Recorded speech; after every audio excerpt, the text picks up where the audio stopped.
Muy buenas noches, mis queridos hermanos y hermanas. Nuevamente, es un gusto acá que nos veamos un día viernes, ¿ya? Ya estamos ya como llegó marzo, hoy día estamos a 3 de marzo, ¿qué les parece? De 1923. Que el Señor los bendiga a todos mis queridos hermanos. Y el tema de hoy día se llama, mi hermano, ¿cuándo Cristo comienza a reinar? Este tema lo vamos a estudiar, hermano, porque la palabra del Señor nos muestra a nosotros cuando el reino de Dios comienza a reinar. La verdad que Dios ha sido rey por la eternidad. Pero el reino de Dios, el reino de Cristo, el Señor lo hace con el propósito cuando llega a existir el pecado, Dios Padre, en el plan de salvación con Jesús, le da al Señor Jesucristo el trabajo para eliminar todos los que causaron el pecado, toda la gente que ha hecho cosas terribles, ¿cierto?, en este mundo, para que el Señor Jesucristo reine hasta que todos los enemigos de Dios estén vencidos. Y el último enemigo es la muerte, dice la palabra del Señor. Por eso vamos a leer nosotros el propósito del Señor Jesucristo de su reino. Vamos aquí en San Lucas capítulo 1 y el versículo 32, vamos a ver esta maravillosa promesa que da el ángel Gabriel, ¿ya? Respecto al Señor Jesucristo. Lucas capítulo 1, versículo 32 dice, este será grande, es decir, que el Señor Jesucristo será grande, importante, será llamado Hijo del Altísimo. Jesucristo se encarnó, se transformó en el Hijo del Altísimo. El Señor Dios, y aquí aparece la parte importante del texto, dice que el Señor Dios le dará el trono de David, su padre. Bien interesante. Aquí la Biblia, la palabra de Dios, decía que el Mesías tenía que ser rey. Y también, como estudiamos la semana anterior, también era sumo sacerdote. El Señor Jesucristo tenía los dos poderes, de rey y sacerdote. Pero la pregunta es la siguiente: ¿cuándo el Señor Jesucristo fue entronizado como rey en los cielos? Recuerden ustedes, hermano, que la Biblia es bien clara. La palabra del Señor nos va a dar pista acá para que nosotros podamos ver en qué momento el Señor Jesucristo es entronizado como rey en los cielos. Vamos a ver que una vez que el Señor Jesucristo resucitó, Él reconoce que ya toda autoridad le había sido dada en los cielos y en la tierra. Vamos a ver este texto bíblico acá. Después vamos a analizar, ¿cierto?, llegar a la conclusión. ¿Cuándo el Señor Jesucristo comienza a Él a reinar? ¿Qué evento lo marca? Mateo capítulo 28 y el versículo 18, el Señor Jesucristo dice lo siguiente, poco antes de ascender a los cielos. Dice, Jesús se acercó y les habló diciendo. Vamos a ver qué fue lo que dijo Jesucristo. Jesús dijo, toda potestad, es decir, todo poder, me es dado en el cielo y en la tierra. Aquí el Señor Jesucristo dice claramente que cuando Él regresara al cielo, y una vez ahora ya resucitado, Él ya tenía toda la autoridad, tanto del cielo como en la tierra. Cuando el Señor Jesucristo asciende a los cielos, mis queridos hermanos, 40 días después de su resurrección, el Señor Jesucristo es entronizado como rey en los cielos una vez que Él asciende a los cielos.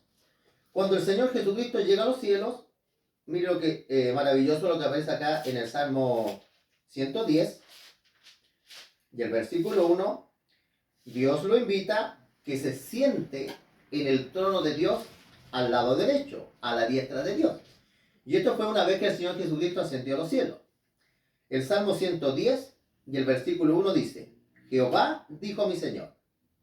Jehová le dice a Jesucristo, siéntate a mi diestra hasta que ponga a tus enemigos por estrado de tus pies. Interesante, ¿eh? Aquí dice que Jehová invita a Jesucristo que se siente a su diestra. El Padre, cierto, comparte el reino con el Señor Jesucristo. Por esto la pregunta era, ¿cuándo el Señor Jesucristo comenzó a reinar? Una vez que ascendió a los cielos. Y como dijo el Señor Jesucristo, toda autoridad me ha sido dada en los cielos y en la tierra. Él primero tomó la autoridad de los cielos. ¿Por qué Él toma la autoridad de los cielos?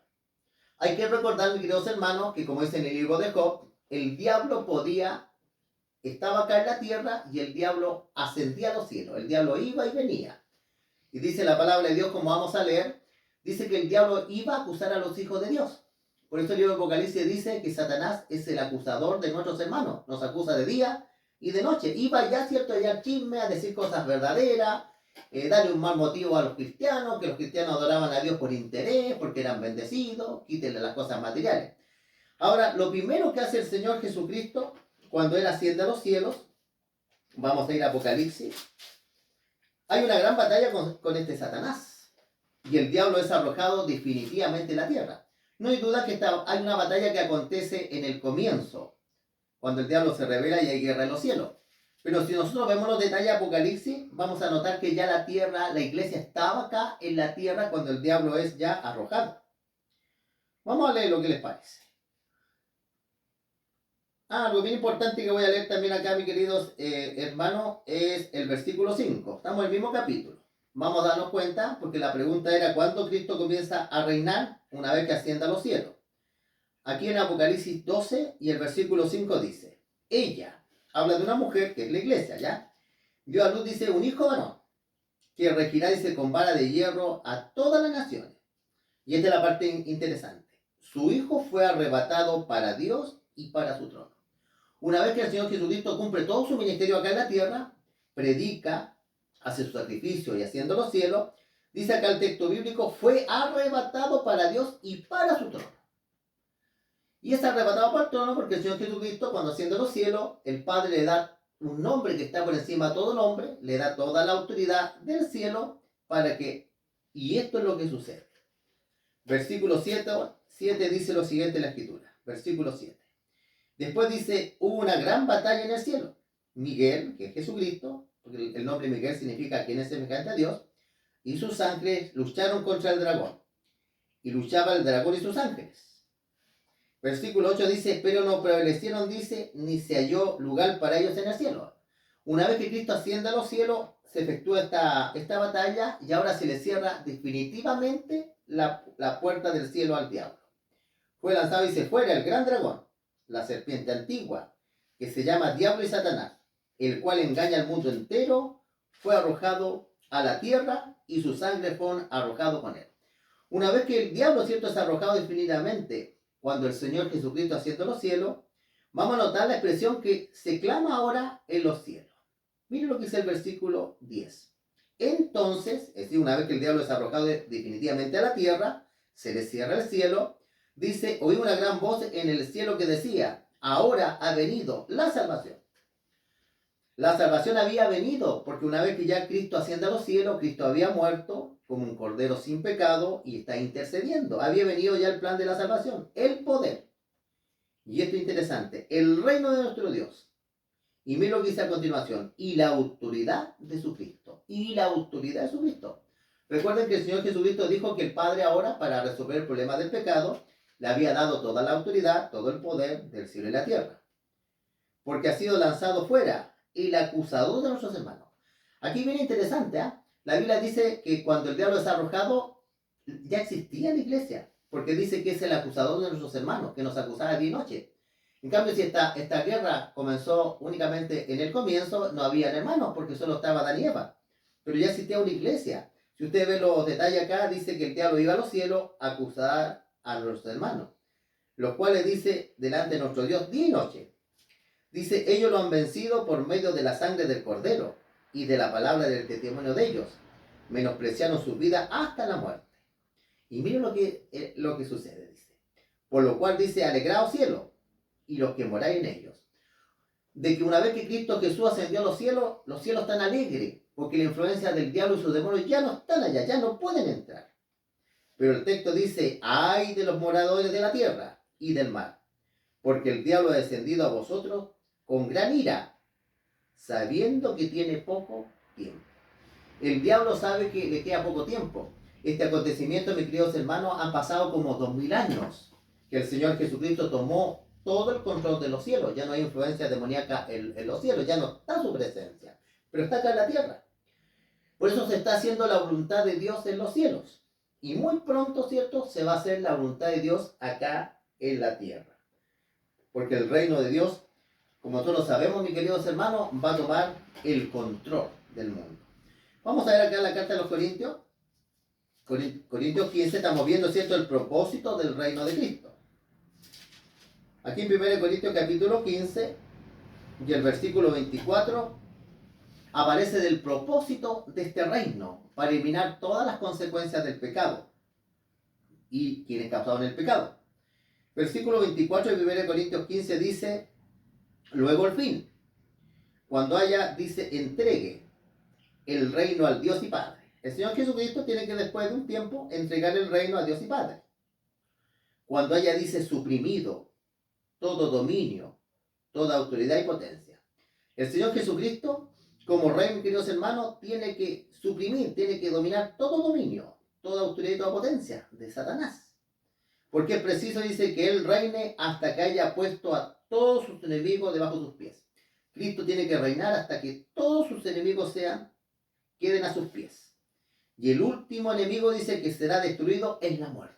El último enemigo que es en el reino de Dios destruido es la muerte. Al fin de los 1000 años, como dice la Escritura, la muerte es arrojada en el lago de fuego. Y el último enemigo, dice, que será destruido es la muerte.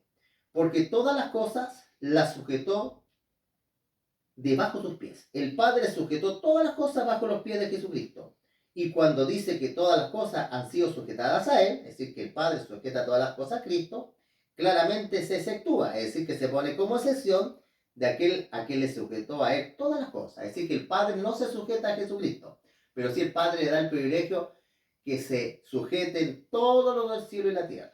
Porque el texto es bien claro, dice, a Él se sujeten todas las cosas a Cristo, pero claramente se exceptúa o se pone como excepción de aquel que a Él le sujetó todas las cosas. Pero luego dice que todas las cosas estén sujetadas, entonces también el Hijo mismo se sujetará. El Hijo sí que se va a sujetar al Padre.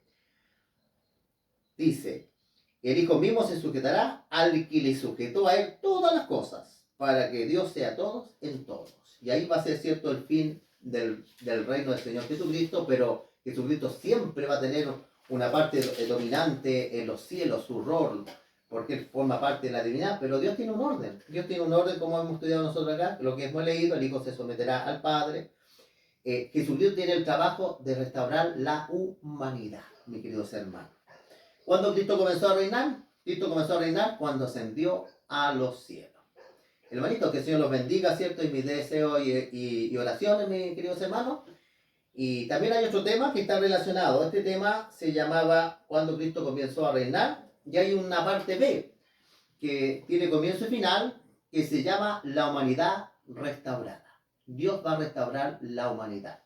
Que el Señor los bendiga, es mi deseo y oración, mis queridos hermanos. Suscríbanse al canal, compartan estos temas con otras personas. Y el llamado es buscar las cosas celestiales, buscar las cosas de Dios. Y vamos a hacer una oración como de costumbre para que el Señor nos acompañe, nos bendiga y nos proteja, ¿ya?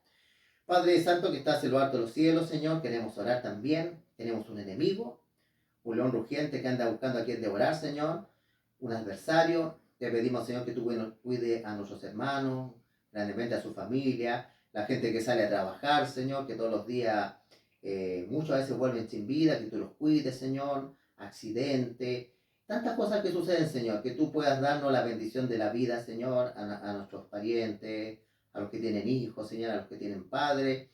Y sabemos que en este mundo existe la muerte, Señor, pero queremos también tu protección, Señor. Bendice a nuestros hermanos, te lo pedimos, en el nombre de tu Hijo Cristo Jesús. Amén. Que el Señor los bendiga. Y queridos hermanos, si esto lo pedimos todo en el nombre de Cristo Jesús, y que el Señor los bendiga grandemente.